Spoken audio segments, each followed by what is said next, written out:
System. उस chopper के, उस प्लेन के पीछे एक सिस्टम लगा है कि नहीं लगा, इंजन लगा है, मैकेनिज्म है कि नहीं है कि नहीं। तो सिस्टम का मतलब ही होता है आप किसी चीज को कैसे, आप कंप्यूटर होता है, एक छोटा सा कंप्यूटर पूरी दुनिया भर की जानकारी देता है, उस कंप्यूटर को हम क्या कहते हैं, सिस्टम में बोलते हैं। लोग बोलते हैं, बहुत लोग तो उसको कंप्यूटर बोलते ही नहीं, सिस्टम बोलते हैं। मुझको एक सिस्टम लेना है, मेरा सिस्टम खराब हो गया यार, कहाँ जा रहे हो, मैं अपने सिस्टम को रिपेयर करवाने जा रहा हूँ। तो सिस्टम मतलब ही हो गया आपका कंप्यूटर। तो सिस्टम, अब आप जैसे आपको अगर इंग्लिश सीखनी है, आप सबसे पहली चीज आपको क्या करना है कि हम लोग क्या करते हैं, थोड़ा सा जैसे आप लोग देखते हो कि क्लास में जब आप लोग बैठते हो तो आप लोगों को बार बार मना किया जाता होगा, डोंट राइट मना करते हैं ना हम लोग। एक्चुअल में क्या है ना कि ये आपकी आदत, क्योंकि आपने चाहे जिस बोर्ड से पढ़ा हो, हमारे यहाँ का सिस्टम ही ऐसा था, whether you have done from UP board, CBSE board, ICSE, whatever you have done, doesn't matter, आप किसी भी स्ट्रीम से पढ़ते हो तो हम लोगों के यहाँ का सिस्टम यही होता था कि हम लोग क्या करते थे, हमारे सर मैडम आते थे, वो ब्लैक बोर्ड और व्हाइट बोर्ड पे लिखना शुरू करते थे और हम लोग अपने नोटबुक में लिखना शुरू कर देते थे। आखिर क्या रीजन था, अगर आप खुद सोचे, ऐसा नहीं कि पहली बार आप अमेरिकन में इंग्लिश सीख रहे हैं, इसके पहले भी आप लोगों ने इंग्लिश पढ़ा था और बहुत अच्छे अच्छे टीचर्स ने आपको पढ़ाया होगा। ऐसा नहीं कि first time you are going to learn English, इसके पहले भी आपको बहुत सारे टीचर्स ने, अच्छे अच्छे टीचर्स ने आपको पढ़ाया होगा, लेकिन उतनी इंग्लिश आप 10 सालों में नहीं सीख पाए जितना आप 10 दिन में, 1 महीने में अमेरिकन में सीख जाते हो। पता है कारण क्या है, सिर्फ सिस्टम अलग है। अगर हम भी आपको शुरू करते और उसी तरीके से बताना शुरू करते और पहला सेंटेंस बताते जब वो आपके कहते में रहा है, रही है, तो प्रेजेंट कंटीन्यूअस होता है, मैं आपको बताऊं आप कुछ नहीं सीख पाते। आप जहां थे जैसे थे वही वैसे ही रह जाते। लेकिन बदलाव कहां से आया, बदलाव इसलिए आया क्योंकि पढ़ाने का सिस्टम अलग है, पढ़ाने का तरीका बिल्कुल अलग है और उस तरीके के थ्रू चलते हैं। कोई नहीं, आपको बहुत बड़े बड़े इंग्लिश के अच्छे अच्छे टीचर्स मिलेंगे, PhD किए हुए डॉक्टर डिग्री उनके पास है, बट वो आपको वो चीज नहीं बता सकते हैं जो आपको प्रेम से बता सकते हैं। कारण क्या है कि इनके पास अलग सिस्टम है, उनका सिस्टम अलग है, तो उस सिस्टम के थ्रू हमें सफलता नहीं मिलने वाली है, ये बिल्कुल अटल सत्य है। इसको जितनी जल्दी जान लो आप उतना ही अच्छा है। तो हम क्या करते हैं यहाँ पे कि देखिए, सबसे पहली चीज जो आपको फोकस करनी है, अब हम लोग क्या कहते हैं, देयर आर 4 स्टेप्स, है ना। आपकी जो सबसे पहली चीज होनी चाहिए, वो सबसे पहली चीज आपकी क्या होनी चाहिए, जैसे आपको कोई पढ़ाया जा रहा है, then the first step is that you have to listen carefully, right? हम लोग क्या करते हैं, लिखने में तुरंत ध्यान लगाते हैं, जी नहीं, लिखना नहीं, सबसे पहले आपको क्या करना है, सुनना। अगर आप अच्छे श्रोता नहीं हो तो कभी अच्छे वक्ता नहीं कर सकते। If you are not a good listener, you can never be a good English speaker. आप पहले सुनने की एबिलिटी डेवलप करिए। हम देखते हैं क्लास हम पढ़ा रहे होते हैं, सर क्लास पढ़ा रहे होते हैं, हमारा ध्यान तो चौराहे पे घूम रहा है। तो अगर हमारा, हम सिर्फ यहाँ बैठे, शरीर है, आत्मा कहीं और है, तो शरीर और आत्मा को यहीं पे ले आओ। और आप, और ये जो तरीका है, ये हम सिर्फ अमेरिकन के कोर्स के बारे में नहीं बता रहे हैं आपको, कुछ भी आप करो, you are having your physics class, chemistry class, reasoning class, maths class, जब भी आपके टीचर, आपके मैम आपको पढ़ाएं, तो आपको क्या करना है ना कि the first thing is that you have to be good listener, you have to listen carefully. यानी जो आपको सबसे पहली आपको इंग्लिश जो स्किल आपको डेवलप करनी है इंग्लिश सीखने के लिए, वो है आपकी क्या, लिसनिंग। आपको सबसे पहले क्या करना है, सुनना, अच्छे तरीके से सुनना शुरू करो। अब मैं आपको पढ़ा रहा हूँ, आप ध्यान से सुन नहीं रहे हो, सर आपको पढ़ा रहे हैं, आप ध्यान से सुन नहीं रहे हो, तो आप गलती करोगे। आपको बार बार लिखने के लिए क्यों मना किया जाता है, क्योंकि जब सर पढ़ा रहे होते हैं तो हम लोगों को क्या है ना कि लिखने के लिए बड़ा ही मतलब जुनून रहता है, कितनी जल्दी नोटबुक सजा लो, जब लिख खुक लेंगे जैसे लगेगा एकदम बस अब तो हाँ सब कुछ मैंने कर लिया, आप क्या लिख रहे हैं, उसमें सबसे प्रॉम्प्ट कितना जल्दी हमने लिख लिया। तो नहीं, सबसे पहले हमें क्या करना है, उस चीज को सुनना है। सुनने के बाद हम क्या करते हैं, जो हमारी दूसरी चीज आती है वो आती है दैट इज अंडरस्टैंडिंग। आप उस चीज को समझ रहे हो कि नहीं समझ रहे।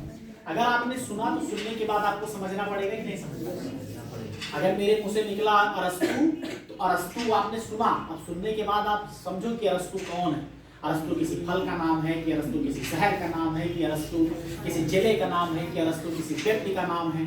अगर आप उसको समझोगे नहीं तो क्या आप कभी भी उस चीज को अच्छे तरीके से कर पाओगे, है ना। अभी भी आप सोचिए कि हम लोगों की क्या है कि जो दूसरा स्टेप हम लोगों का आता है वो क्या आता है, अंडरस्टैंड, कि how capable you are to listen proper and how capable you are to understand proper. आप कितना कैपेबल हो उस चीज को सुनने के लिए और आप कितना कैपेबल हो उस चीज को समझने के लिए। You need to first of all you have to develop your 2 skills, right. आपको सबसे पहले अपनी ये 2 स्किल्स पे पूरी तरीके से मेहनत करना होगा। तीसरी स्किल आपकी जो आती है वो आती है दैट इज स्पीकिंग। अगर आप किसी भी चीज को सुनो, सुनने के बाद समझो और समझने के बाद उसको बोलो। आप ये सिर्फ इंग्लिश के लिए नहीं है, ये गणित के लिए भी है।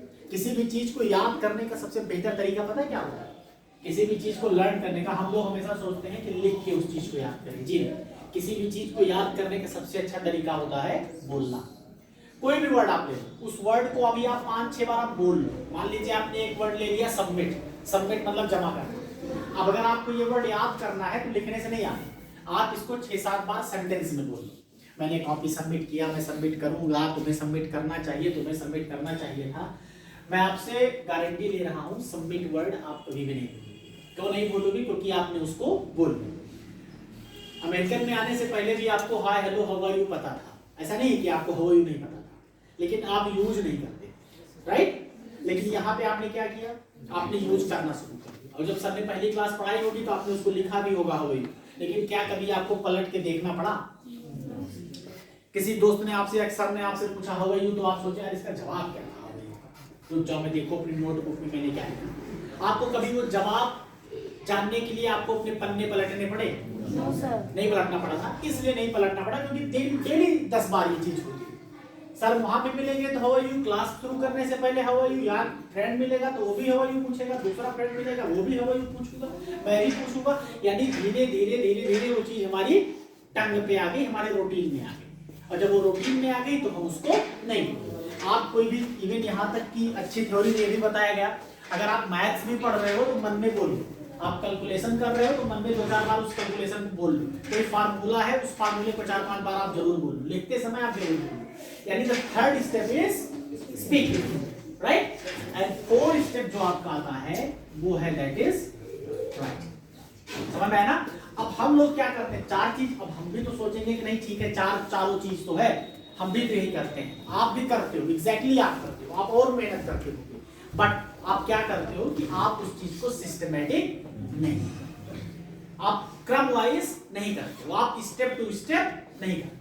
तो you need to follow the system. आपको सिस्टम फॉलो करना है। समझ में आया ना? हर चीज में। एक सर से मैंने पूछा तुमने खाना खाया? मैंने बोला हाँ मैंने खा लिया। मैंने पूछा क्या खाए? तो बोल रहे हैं कि चावल रोटी सब्जी दाल। दूसरे से मैंने पूछा, मैंने कहा तुमने क्या खाया? उसने कहा मैंने भी क्या दाल चावल सब्जी रोटी। तो मैंने कहा हाँ तुमने सही बोला, ये गलत बोला।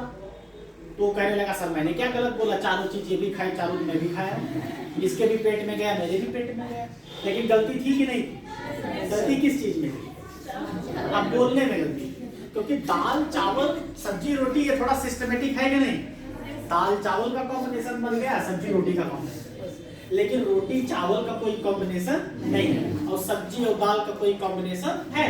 जबकि दोनों ने चारों डिश खाई, चारों ने मतलब सेम चीज खाया है, लेकिन बोलने में अटपटा था कि नहीं? आप भी वही कर रहे हो। आप भी क्या करते हो कि चावल रोटी खाते हो और सब्जी दाल खाते हो। आपको ना सबसे पहले चीज आपको बदलना है, आपको अपना काम करने का तरीका बदलना है। हम लोग बहुत कंप्लेन करते हैं दोस्तों, हम लोग बहुत बार कंप्लेन करते हैं कि ये नहीं है, वो नहीं है, हमने ये नहीं किया, हमने तो बड़ी मेहनत किया, हमको सफलता नहीं मिली, यार मैं अनलकी था, मेरा सिलेक्शन नहीं हुआ उसका। जी नहीं, आप अनलकी नहीं थे, कहीं ना कहीं कुछ ना कुछ कमी थी। समझ में आया ना? ज्यादा अपने भाग्य को कोसने से अच्छा है अपनी कमियों को ढूंढना जरूरी है।